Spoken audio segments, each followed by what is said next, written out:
په رابعه بلخي مارکیټ کې ټول ټال یو شپېته هټۍ د رفاه اسلامي بنسټ لخوا تر ترمیم وروسته ګټې اخیستنې ته وسپارل شول.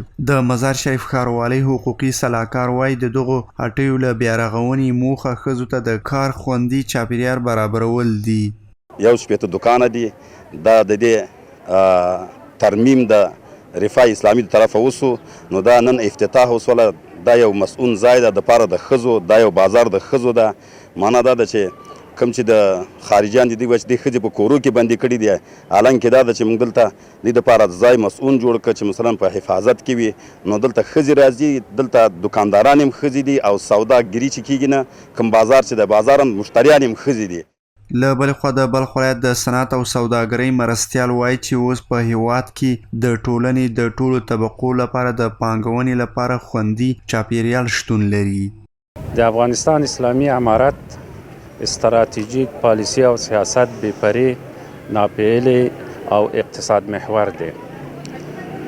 هیواد کې د زړورو سرتیرو او تلپاتې ځواکونو تر کنټرول لاندې دی او د فضا د امنیت په ټول مملکت کې راغلی دی.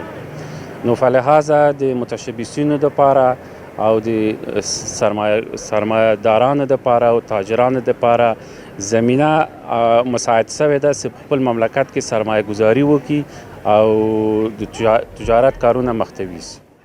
د یادونې وړ ده چې په مزار شریف ښار کې د ښځو لپاره 2 سوداګریز مارکیټونه فعالیت کوي چې په دې مارکیټونو کې څه باندې 400 میرمنې په کار بوختې دي.